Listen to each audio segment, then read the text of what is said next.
In this module, we shall discuss about the transfer of resources from union and state to local bodies.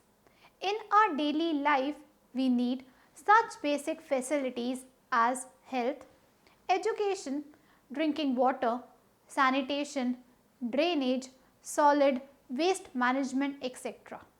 We may have watched such activities as installation or repairing of street lights, construction of local roads or renovation of a village tank, maintenance of parks and cremation ground. Who performed these activities? It is not the central or the state government, but it is the government which performs all these activities. As per the Article 280 of the Indian Constitution, it shall be the duty of the Commission to make recommendations to the President as to A.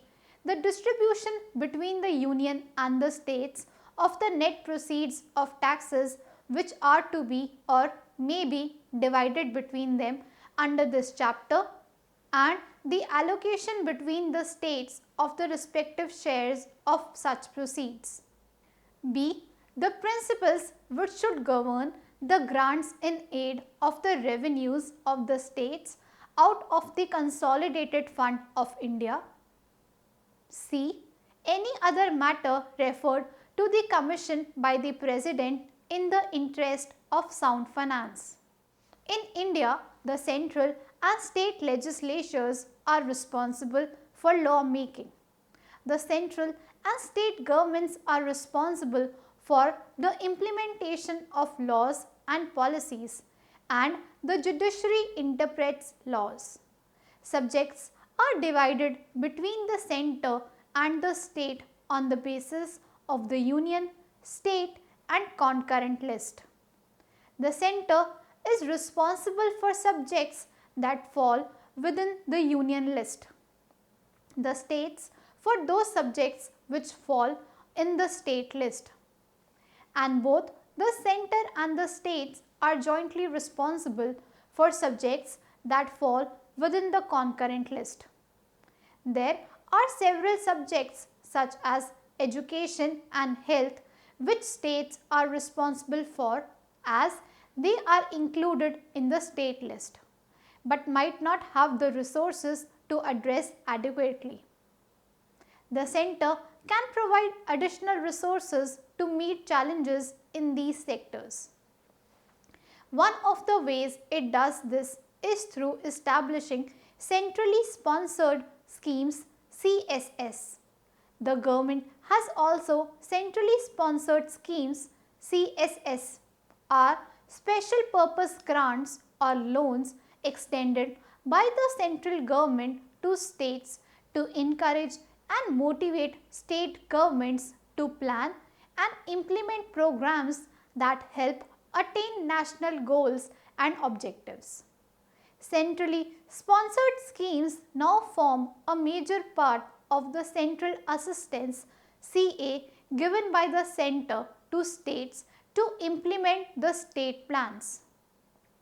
Government is responsible for administration of an area, namely villages, towns or cities.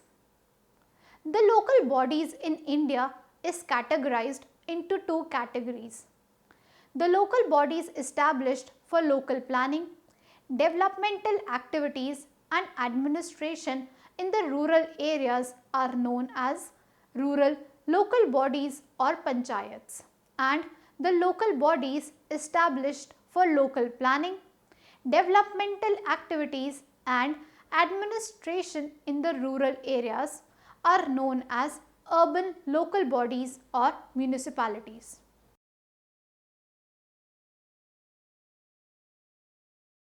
After starting this module, you shall be able to know the concept of local government, learn about local bodies both at rural and urban level, learn about constitutional provisions for local bodies, learn about devolution of functions and financial resources to local bodies, learn about the role of Finance Commission.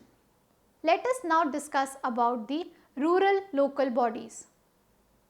The term Panchayat Raj is comparatively innovative, emerged during the British administration. Mahatma Gandhi encouraged Panchayat Raj, a decentralized form of government where each village has to deal with its own matters. The term given by him for this vision was Gram Swaraj or village self-governance. State governments adopted it after independence, but it was not related to people. Therefore, it did not result into success. Provision of 73rd Constitutional Amendment Act. During the decade of 1990, realization occurred that without constitutional power, the self-government cannot be fruitful. Therefore, the Government of India passed the 73rd Constitutional Amendment Act 1992, which became effective from 20th April 1993. The 1992 Act brought about major reform in governance in the country. The Act contains provisions for power devolution and obligation to the panchayats to both for preparation economic development plans and social justice plans and for implementation of schemes under 29 subjects listed in the 11th schedule of the Constitution. The panchayats obtain funds from three sources, which are local body grants as proposed by the Central Finance Commission CFC, funds for implementation of centrally sponsored schemes, and funds went out by the state governments on the proposition of the State Finance Commission SFC. Next is devolution of functions to panchayats. In the Constitution, Article 243G states that contingent to Constitution provisions, the state legislature may bestow the panchayats with authority and power that help them to perform as self-government institutions, and such law may contain provisions for the devolution of power and obligations upon panchayats at the pertinent level, contingent to such condition as may be given in accordance with economic development and social justice plan preparation and the implementation of schemes for economic development and social justice as may be interested to them, including those in relation to the subjects listed in 11th schedule. Next is devolution of financial powers to panchayats. Indian Constitution Article 243H states that the state legislature by law authorize a panchayat to levy, amass and affiliating such taxes, tolls, duties and fees in consonance with procedure and contingent to such limits. Allotting such taxes, tolls, duties and fees exacted to a panchayat and amassed by the state government for such purposes and conditions to such conditions and limitations. Provision for providing such grants and aid to the panchayats from the state consolidated fund and provision for constitution of such funds for crediting all monies obtained respectively by or on behalf of the panchayats and also for the retirement of such monies. Next, we will discuss about the urban local bodies. The origin of self-government had very deep roots in ancient India. According to historical records, archaeological investigations and excavations, it is supposed that there was existence of some form of self-government in the past. In the Vedas and the writings of Kautilya, the records of some travelers like Megasthenes, and in the Buddhist texts, the origin of self-government can be traced. The Ramayana and the Mahabharata also point to the existence of several forms of self-government such as Paura, Guild, Nigama and Gana, performing various administrative and legislative functions, and raising levies from different sources. Government continued till Hindu rule in the form of town committees, which were known as Goshist and Mahajan Samitis. Provisions of 74th Constitutional Amendment Act. Independence brought a new kind of activity in every sphere of public life. It opened a new chapter in the history of government in India. The present constitution came into force in 1950 and the self-government entered a new phase. The Constitution of India has allotted the self-government to the state list of functions. Since independence, much important legislations for reshaping of self-government have been passed in many states of India. Apart from the contributions made by the central government, committees were appointed in different states in order to improve the municipal organizations and administration thereunder. The 74th Amendment Act 1992 is a landmark initiative of the Government of India to strengthen self-government in cities and towns. The Act states that if municipality is diffused by the state government, election to the same must be organized within a period of 6 months. Moreover, the conduct of municipal elections is entrusted to statutory State Election Commission rather than being left to executive authorities. The mandate of the municipalities is to undertake the task of planning for economic development and social justice and implement their development plans. Next is devolution of functions to municipalities. As per Article 243W of the Constitution reveals that the powers, authority and responsibilities of municipalities etc. contingent to the provision of this Constitution, the state legislature may by law bestow a.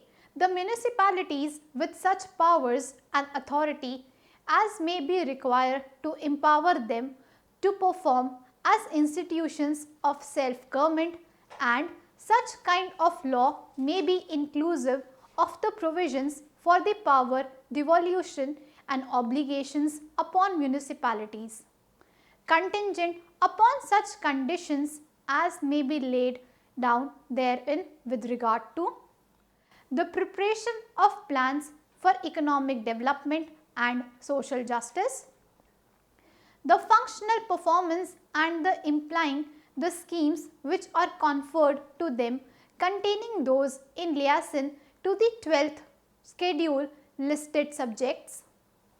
B.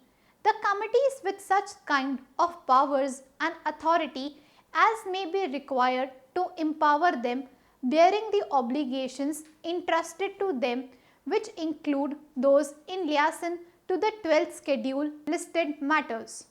Next is devolution of financial powers to municipalities. Article 243X of the Constitution states that the capacity to levy taxes by and funds of the municipalities, the state legislature may, by law, entitle a municipality for imposition, collection and appropriation such taxes, duties, tolls and fees in line with such procedure and contingent upon such limits. Allot to a municipality such kind of taxes, tolls, duties and fees imposed and amassed by the state government for such kind of purposes and contingent upon such conditions and limits. Make provision for carrying such grants and aid to the municipalities from the state's consolidated fund, and make provision for constituting such kind of funds for crediting all amount obtained respectively by or on behalf of the municipalities, and also for the exodus of such amount from there. Moving on to the discussion of the Finance Commission FC's recommendations to local bodies.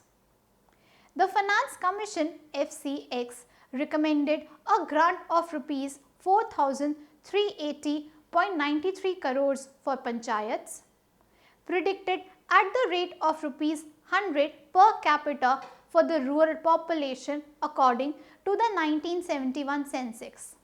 Municipalities proposed a grant of rupees 1000 crore. The FC11 proposed a grant of rupees 8000 crore in respect of panchayats and rupees 2000 crore in respect of municipalities.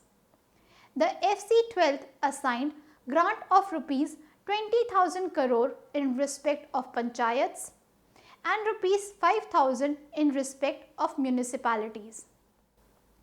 The FC13 proposed that a fraction of the divisible pool for local bodies predicted at rupees 87,519 crore for the entire award period, after transforming them into grant in aid under Article 275 of the Constitution. For each year of period of award, the grant is decided on the basis of the dividable pool of the last year. Of this, the grant made to panchayats was rupees 63,051 crore and the grant made to municipalities was rupees 23,111 crore. Next is criteria for allocation of funds to local bodies. The FC10th distributed its award exclusively on the basis of population based on the 1971 census. The FC11 allotted a weightage of around 40% to population 1991 census, 10% to the area and 20% to the distance from highest per capita income. The FC12th retained the weight by FC11th for each of these three criteria but used the 2001 population data for distribution. The FC13th incremented the weight affixed to population to 50% and maintained the weight allotted to area at 10%, while they retained the weight assigned to distance from the highest per capita income at 20% for urban local bodies. For rural local bodies, this was reduced to 10%, and a new criteria, proportion of scheduled caste SC and scheduled tribe ST population with a weight 10% was introduced. Apart from these three common criteria, others like index of decentralization, revenue effort, index of deprivation, index of devolution and Finance Commission grant utilization index have been used by different finance commissions. In the distribution of grants, factors such as population, area and deprivation related indices take into account the resource needs of the states. Other criteria such as index of decentralization, index of devolution, revenue mobilization linked the quantum of grants to the efforts of states to decentralize or to empower the local bodies. Let us now summarize what we have learnt in this module. Local bodies play a crucial role to empower the life of rural people of India. Both 73rd and 74th Constitutional Amendment Acts give constitutional status to these rural and urban bodies. Local bodies now have more powers to implement their plans for development of an area and social justice. Local bodies receive funds mainly three sources, that is Central Finance Commission CFC, from central government through centrally sponsored schemes CSS, and from state government through State Finance Commission SFC.